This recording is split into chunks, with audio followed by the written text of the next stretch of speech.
হতাশা মাদক দিয়ে দূর হয় না। হতাশা দূর হবে, বলে দিব, তিনটা জিনিস, মাত্র তিনটা। কয়টা ভাই? এক, 5 ওয়াক্ত নামাজ। এক কি? নামাজে আপনি অজু করে সিজদা দেন, ইনশাল্লাহ আপনার মনে প্রশান্তি না আসলে আমাকে এসে বলেন যে আসে না। চোখের পানি, মনের আবেগ যা আছে আপনার ভিতরে, কষ্ট, দুঃখ, যন্ত্রণা, সব আল্লাহকে ঢেলে দিবেন ইনশাল্লাহ। নিজের আবেগ ধরে রাখবেন এখানে, আপনি আল্লাহর জন্য ঢেলে দিবেন। মানুষকে আবেগ দেখা কি লাভ? মানুষ আপনার চোখের পানির মর্ম বুঝবে? মানুষ কি মানুষের চোখের পানির মর্ম বোঝে? আপনার পিতা যদি মারা যায়, আমার কাছে এসে দোয়া চান কান্নাকাটি করে, আমি দোয়া করতে পারবো, কিন্তু আমি কিন্তু আপনার ফিলিংসটা বুঝতে পারবো না। আপনার অনুভূতি কে বুঝতে পারবেন? আল্লাহ পাক আপনার ঘাড়ের রগের চেয়েও কাছে আছেন। সুবহান সুবহান, আল্লাহ পাক ঘাড়ের রগের চেয়ে কাছে আছে। গতকালকে বাংলাদেশের একজন বরেণ্য আলেমের সাথে একটা কনফারেন্সে ছিলাম। উনি বলছিলেন যে এক ব্যক্তি, এটা শোনেন, এক ব্যক্তি খুব তার শখ যে তিনি সাহাবীদের মতো নামাজ পড়া শিখবেন। কথা বুঝতে পারছেন? সাহাবীদের মতো নামাজ শিখবেন। তো একজন বরেণ্য আলেমের কাছে এসেছেন, এসে বলছেন যে আমাকে সাহাবীদের মতো নামাজ শিখিয়ে দেন। তখন সেই আলেম আরেকজন আলেমের সন্ধান দিয়েছেন, যা তুমি তার কাছে যাও, তিনি শেখাবেন। তো সেই ব্যক্তি একটু অবাক হয়েছেন, কারণ যাকে প্রশ্ন করেছিলেন তিনি অনেক বড় মুহাদ্দিস, আর যার কাছে পাঠানো হচ্ছে তিনি অত বড় মুহাদ্দিস নন, কিন্তু আবেদ, আমল করেন। তাকে গিয়ে বলছেন উনি আমাকে পাঠিয়েছেন সাহাবীওয়ালা নামাজ শিখিয়ে দেন। তখন তিনি বলছেন ঠিক আছে, সুন্দর করে ওযু করে আসো, সুন্দর করে ওযু করে আসো। ওযু করার সময় খালি খেয়াল রাখবা যে আমি ওযু করছি শুধু আল্লাহর সন্তুষ্টির জন্য। কি খেয়াল রাখবেন? ওযু করছি শুধু আল্লাহকে রাজি খুশি করার জন্য ওযু করছে, আর কোনো উদ্দেশ্য নাই আমার। ওযু করতে যাচ্ছে, তিনি আবার বলছেন দাঁড়াও, শুধু আল্লাহকে রাজি খুশি করার জন্য ওযু করো। আবার শুরু করছেন, আবার বলছেন শোনো, শুধু আল্লাহকে রাজি খুশি করার জন্য ওযু করো। এভাবে বলতেই আছেন। নামাজে দাঁড়িয়েছেন, দাঁড়ানোর আগে বলছেন শোনো, শুধু আল্লাহকে রাজি খুশি করার জন্য নামাজ পড়ো। বলতেই আছেন, বলতেই আছেন। এক পর্যায়ে সে ব্যক্তি নামাজ শুরু করলো, নামাজে মনোযোগ এদিক ওদিকে যায়, আর তার মাথায় এটা আসে, এই শুধু আল্লাহকে রাজি খুশি করার জন্য আমাকে নামাজ পড়তে হবে, শুধু আল্লাহকে রাজি খুশি করার জন্য নামাজ পড়তে হবে। এই চিন্তা তার মনের মধ্যে ঘুরপাক খাচ্ছে, ঘুরপাক খাচ্ছে। এভাবে নামাজটা সে শেষ করেছে। শেষ করে চিন্তা করছে যে নামাজ তো পুরোপুরি মনোযোগ দিতে পারলাম না। বারবার মাথার মধ্যে এরকম চিন্তা আসছে, আল্লাহ আমাকে তো মাফ করে দাও, নামাজটা আমার মনে হলো না ঠিক মতো। তখন সে ফিরে এসে তার সে ওস্তাদকে বলছেন আমার তো নামাজ এরকম এরকম করে পড়লাম, কিন্তু শেষমেশ মনে হলো যে নামাজটা হয়তো কবুল হয় নাই, আল্লাহর কাছে খুব মাফ চাইলাম, আল্লাহ আমাকে মাফ করে দাও, নামাজটা মনে হলো না। তখন সেই যে প্রথম ব্যক্তি যিনি পাঠিয়েছেন তিনি বলছেন এটাই হলো সাহাবীওয়ালা নামাজ। তারা আল্লাহকে রাজি খুশি করার জন্য নামাজ পড়তেন, নামাজ শেষ করে আল্লাহর কাছে ইস্তেগফার করতেন, আল্লাহ কিছুই হলো না, কিছুই হলো না। আমার কথা কি বুঝতে পারছেন? অতএব আল্লাহকে রাজি খুশি করার জন্যে আপনি আপনার আবেগ, আপনার ইবাদত সব ফেলে দিবেন, অন্য কারো কাছে কিছু পাওয়ার আশা করুন। আমাকে আল্লাহ পাঠিয়েছেন দুনিয়াতে নামাজ পড়তে, রোজা রাখতে, দিনের প্রচার করতে, দিনের জ্ঞান অর্জন করতে, এই তো। তা আমি একজন মেয়ের জন্য জীবন নষ্ট করে দিব কেন? আমি তাহলে আল্লাহর কাছে কি মুখ দেখাবো, আর নবীর কাছে কি মুখ দেখাবো? ওখানে গিয়ে বলবো আল্লাহ আমি আমার অমুক প্রেমিকার জন্য আশেক হয়ে একদম জীবন দিয়ে দিয়েছি, আত্মহত্যা করেছি। গেছে ভাই, যাইতে দেন। যে ব্যক্তি আপনার অবস্থানকে মূল্যায়ন করে নাই, সে আপনার যোগ্য ছিল না। এখন আপনি কি করবেন? নিজের অবস্থান উন্নত করেন, আপনার পিছনে লাইন ধরে ঘুরবে ইনশাআল্লাহ। এটাই বাস্তবতা। দুনিয়া খুব খারাপ জিনিস। মানুষ মানুষের অবস্থানকে মূল্যায়ন করে, মানুষ মানুষের অবস্থানকেই মূল্যায়ন করে, কিন্তু আল্লাহ রাব্বুল আলামিন আপনাকে সর্বাবস্থায় ভালোবাসেন। আলহামদুলিল্লাহ। এই যে আমরা এখন অনেক পাপ করছি না, আল্লাহ কি আমাদেরকে আযাব দিয়ে ধ্বংস করে দিয়েছেন? আল্লাহ পাক এখনো আমাদেরকে ভালোবাসেন, রহম করেন, অপেক্ষায় আল্লাহ পাক অপেক্ষা করছেন কখন তওবা করবে, আমি তওবা কবুল করব। এই কখন আমার বান্দা খালি একবার বলে আস্তাগফিরুল্লাহ, আল্লাহ পাক সাথে সাথে মাফ করে দিবেন। আর সেই আল্লাহকে ভুলে আপনি কার পিছনে ছুটছেন? আমরা কিন্তু নিয়াত করতে পারি ভাই যে আমরা যারা ওয়াজ শুনলাম জীবনে কোনোদিন সিগারেটে হাত দিব না ইনশাআল্লাহ। রাজি আছি ভাই? অন্য বড় বড় জিনিস তো বহু দূরের কথা। আচ্ছা, অনেকে রাজি হয় নাই কেন? আপনারা কি অলরেডি আসক্ত? আমি অনেক ভাইকে দেখেছি মাশাআল্লাহ ইফতার খুলেই একদম বেনসন টানা শুরু করে। হ্যাঁ, এটা যে হারাম আপনাদের কেউ ওয়াজ করে শোনায় নাই?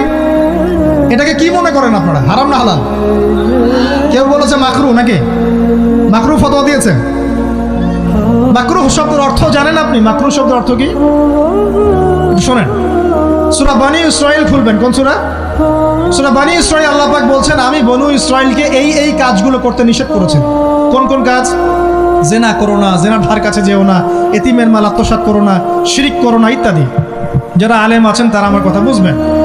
এই কাজগুলোর পরে আল্লাহ পাক বলছেন যে এই প্রত্যেকটা কাজ আল্লাহর কাছে মাকরুহ, অপছন্দ। কিসের? অপছন্দ। আর এটাকে আপনি সহজ মনে করছেন? নিয়াত করি আল্লাহ পাকের সন্তুষ্টির জন্য আমরা কোনোদিনও মাদকের সাথে সম্পৃক্ত হব না ইনশাআল্লাহ। আর বিশ্বাস করেন শুধুমাত্র মাদকদ্রব্য নিয়ন্ত্রণ অধিদপ্তর এই আইন কানুন এগুলো দিয়ে জরিমানা দিয়ে মানুষকে মাদক ছাড়ানো যাচ্ছে না, যাবে না। কেন যাবে না এটা আপনারা খুব ভালো করেই জানেন, আমি বলতে চাচ্ছি না। অনেক সময় মাদক বিরোধী কনসার্ট করে মানুষ, মাদক বিরোধী কনসার্টে ওঠার আগে এক বোতল ডাইল খেয়ে আসে। এগুলো কি বাস্তব কথা বলছি না অবাস্তব কথা বলছি? আমাদের যুবক ভাইরা কোশ্চিন কালেও মাদকের ধার কাছে যাবেন না ইনশাআল্লাহ। একটা হাদিস খালি মনে রাখেন, এই হাদিসটা মনে রাখেন। নবী সাল্লাল্লাহু আলাইহি ওয়াসাল্লাম বলেছেন কেউ যদি মাদকদ্রব্য সেবন করে তার 40 দিনের নামাজ কবুল হবে না। সিগারেট একটা খেয়েছি, 40 দিন নামাজ নাই। এরপর যদি সে তওবা করে আল্লাহ মাফ করে দিবে। আবার যদি মাদক খায় আবার 40 দিন কবুল হবে না। যদি আবার তওবা করে আল্লাহ মাফ করে দিবে। আবারও যদি খায় আবারও 40 দিন কবুল হবে না। আবারও তওবা করলে আল্লাহ আবার মাফ করে দিবে। চতুর্থবার সে যদি মাদক খায়, আল্লাহ রাসূল সাল্লাল্লাহু আলাইহি ওয়াসাল্লাম বলছেন আল্লাহ পাক কিয়ামতের মাঠে তাকে তিনাতুল খাবাল পান করাবেন। কি পান করাবেন? তিনাতুল খাবাল। সাহাবীরা বললেন ইয়া রাসূলুল্লাহ এটা কি? তিনাতুল খাবাল কি? নবী সাল্লাল্লাহু আলাইহি ওয়াসাল্লাম বলছেন এটা হচ্ছে জাহান্নামীদেরকে আযাব দেওয়ার পর তাদের রক্ত মাংসের যে পুঁজ বের হবে, এই যে ড্রিঙ্কস, জাহান্নামের হার্ড ড্রিঙ্কস, এই ড্রিঙ্কসের নাম হলো তিনাতুল খাবাল। আল্লাহ পাক আমাদের সবাইকে মাদক থেকে বাঁচিয়ে রাখুন। আমল হচ্ছে কোরআন তেলাওয়াত। যে ব্যক্তি কোরআন তেলাওয়াত করতে পারে নিয়মিত, তার মনের মধ্যে এই হতাশা, এই ভীরুতা, এই কাপুরুষতা কিচ্ছু আসবে না ইনশাআল্লাহ। আমি গ্যারান্টি দিচ্ছি আপনাকে, হতাশা আসবেই না আপনার মনে যদি আপনি কোরআন বুঝতে পারেন। কোরআনের একটা আয়াত নিয়ে কোনো সময় দেখা যায় 2-3 ঘন্টা সময় পার হয়ে যাচ্ছে, আয়াতটা ছেড়ে সামনে যেতে পারছি না। কোরআনের ভিতরে ঢুকলে আপনি দুনিয়ায় ভুলে যাবেন কি হচ্ছে আশপাশে।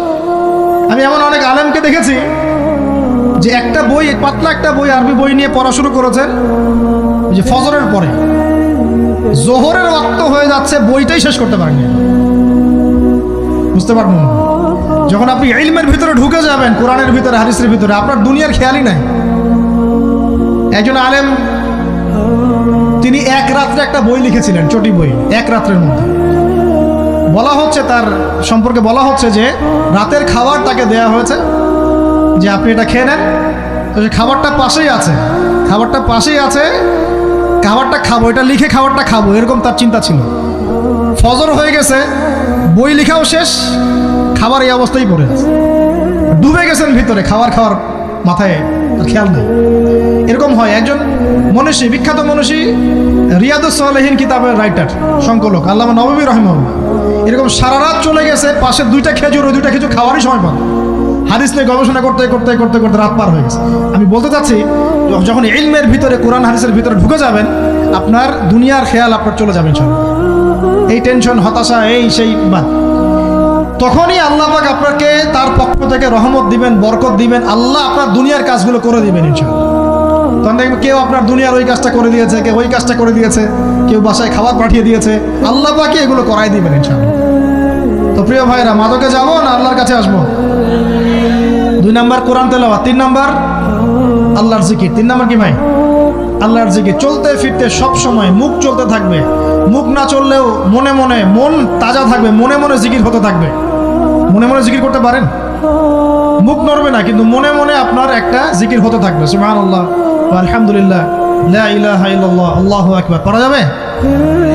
পারে। মানুষের মন কখনো চুপ করে থাকে না, কিন্তু মানুষের মন অলওয়েজ কিছু না কিছু চিন্তা করতে থাকে না, যতক্ষণ না ঘুমায় মানুষ। তো প্রিয় ভাইরা, বেশি বেশি জিকির করবো, সুবহানাল্লাহ, আলহামদুলিল্লাহ, লা ইলাহা ইল্লাল্লাহ, আল্লাহু আকবার, লা হাওলা ওয়ালা কুওয়াতা ইল্লা বিল্লাহ, এগুলো চলতে থাকবে। আল্লাহ পাক তৌফিক দান করুন। আমরা আমাদের সমাজে যুবকদেরকে এরকম টিকটকে দেখছি, অনলাইনে আসক্ত দেখছি, জেনায় আসক্ত দেখছি, পর্নোগ্রাফিতে আসক্ত দেখছি। আমরা দেখছি আমাদের যুব সমাজকে মাদকে আসক্ত, কিশোর গ্যাংয়ে আসক্ত। এইগুলো কি আমাদের কাম্য ছিল ভাই? আমাদের কাম্য ছিল? এই অবস্থায় কি যুব সমাজ আল্লাহ পাকের দ্বীনের পতাকা হাতে নিয়ে আল্লাহর জমিনে দিন কায়েম করতে পারবে কিনা একটু আমাকে উত্তর দেন দেখি। এখন এই অবস্থায় পারবে? অতএব অবস্থার উন্নতি করতে হবে কিনা? উন্নতির জন্য রাজি আছি কিনা ইনশাআল্লাহ? আমরা চাই কি আল্লাহ পাকের দিনটা আল্লাহর জমিনে প্রতিষ্ঠা লাভ করুক, আল্লাহর দিন সবার ঘরে ঘরে পৌঁছে যাক, আল্লাহ পাকের দিনের যে সৌন্দর্য সবাই সেটাই, এই সৌরভটা সবাই পাক। আমরা চাই কিনা সমাজে শান্তি প্রতিষ্ঠা হোক, আবার সেই রাসূলের মতো যুগ চলে আসুক? আমরা চাই কিনা? অতএব আমাদের সবাইকে যৌবনের এই প্রলোভনগুলো থেকে বেরিয়ে এসে আল্লাহ পাকের ইবাদতে আত্মনিয়োগ করতে হবে। আল্লাহ পাক আমাদের সবাইকে তৌফিক দান করুন, বলি আমিন। আমাদের সবাইকে আল্লাহ রাব্বুল আলামিন কোরআন এবং হাদিসের গভীর জ্ঞান অর্জন করার তৌফিক দান করুন, বেশি থেকে বেশি ইবাদত করার তৌফিক দান করুন। আল্লাহ পাক সবাইকে হারাম সমস্ত রিজিক থেকে বাঁচিয়ে রাখুন, জেনা, ব্যভিচার এবং নারীর ফিতনা, মাদক থেকে আল্লাহ বাঁচিয়ে রাখুন। আল্লাহ পাক আমাদের সবাইকে হালাল রিজিক, হালাল সম্পর্ক যথেষ্ট করে দিন। আল্লাহ পাক আমাদের সবাইকে যেন দিনের দাওয়াতের মেহনত করার তৌফিক দান করেন এবং আলেম ওলামার সাথে পরামর্শ করে দিন শেখার এবং বোঝার তৌফিক দান করেন। যুবতী দিনী বোনদের জন্য, এখানে বোনরা আছেন না? আছেন কি না? দিনী বোনরা আছেন? একটা নসিহত দিনী বোনদের জন্য আমি একটা নসিহত করতে চাচ্ছি, একটা নসিহত। আমার এই একটা নসিহত একটু মন দিয়ে শুনুন প্রিয় দিনী বোন। রাসূলুল্লাহ সাল্লাল্লাহু আলাইহি ওয়াসাল্লাম আমাদের দিনী বোনদের জন্য জান্নাতে যাওয়ার একটা ফর্মুলা বলে দিয়েছেন। আমি কি বলবো সেটা? আচ্ছা, রাসূলুল্লাহ সাল্লাল্লাহু আলাইহি ওয়াসাল্লাম বলেছেন আমাদের দিনী বোনেরা, আমাদের মায়েরা, এই নারী জাতি মাত্র 4টা কাজ করলে জান্নাতের যে কোনো দরজা দিয়ে ইচ্ছা প্রবেশ করতে পারবে। খুশি হন নাই? কয়টা কাজ?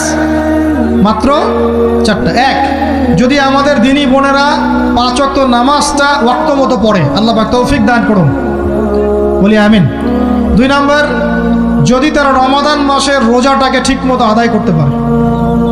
1 নাম্বার 5 ওয়াক্ত নামাজ ঠিকঠাক আদায় করা, 2 নাম্বার রমজান মাসের সাওম রাখা, 3 নাম্বার তাদের লজ্জাস্থানের হেফাজত করা, মানে শরঈ পর্দা মেনটেন করা, শরঈ পর্দা মেনটেন করা। এবং আমি বলে দেই, চেহারাটা আপনাদের পর্দার অন্তর্ভুক্ত। এটা নিয়ে অনেক বাকবিতণ্ডা হয় না সমাজে, চেহারা দেখানো যাবে কি যাবে না ইত্যাদি। চেহারা আপনার পর্দার অন্তর্ভুক্ত বিষয়, ফুল স্টপ। এর উপরে ফতোয়া অনেকভাবে দিচ্ছে, কিন্তু বরেণ্য উলামায়ে কেরামের কিতাবগুলো ঘাটাঘাটি করেন, তাদের ফতোয়া হচ্ছে চেহারা আপনার পর্দার অন্তর্ভুক্ত বিষয়, চেহারা ঢেকে রাখবেন। আল্লাহ পাক তৌফিক দান করুন। চোখ থাকবে খোলা, ঠিক আছে। 4 নাম্বার, স্বামীর আনুগত্য করতে হবে। স্বামীর আনুগত্য, এই যে আনুগত্য শব্দ শুনলেই মানুষের একটা মানে নেগেটিভ ধারণা তৈরি হতে পারে। স্বামীর আনুগত্য মানে কি আমি তার দাসত্ব করব? আনুগত্য মানে, প্রিয় দিনী বোন, আনুগত্য মানে দাসত্ব নয়। আনুগত্য মানে কোরআন সুন্নাহর যে বিধানগুলো আপনার স্বামী আপনাকে পালন করতে বলবে, আপনি সেগুলো করবেন, আপনি করতে বাধ্য। কিন্তু স্বামী যদি কোরআন সুন্নাহর বাইরে কিছু করতে বলে, সেটা মানতে আপনি বাধ্য নন। স্বামী যদি আপনাকে বলে যে সুদ খাও, এই সুদি এনজিওতে আসো, নাম লেখাও। স্বামী যদি আপনাকে বলে যে আসো বেপর্দায় বাইরে যাই, সাজুগুজু করে বের হও, চলো ঘুরে আসে বেপর্দায়। স্বামী যদি বলে দেবরকে একটু খাবারটা দিয়ে আসো, আমার অফিসের কলিগ আসছে, খাবার পরিবেশন করো, আসো ডাইনিংয়ে আসো। এই যে হারাম কাজ, বেপর্দার আদেশ করছে, সুদের আদেশ করছে, আপনি সেগুলো পালন করবেন। কিন্তু হালাল বৈধ যে কোনো বিষয় আপনি স্বামীর আনুগত্য করবেন, এটা আপনার উপর ফরজ। এই 4টা কাজ যদি আপনি করতে পারেন, জান্নাতের যে কোনো দরজা দিয়ে ইচ্ছা আপনি প্রবেশ করতে পারবেন ইনশাআল্লাহ। আল্লাহ পাক আমাদের দিনী বোনদেরকে এই 4টা কাজ করার তৌফিক দান করুন। আমাদের সবাইকে আল্লাহ পাক জান্নাতের জন্য কবুল করুন, বলি আমিন।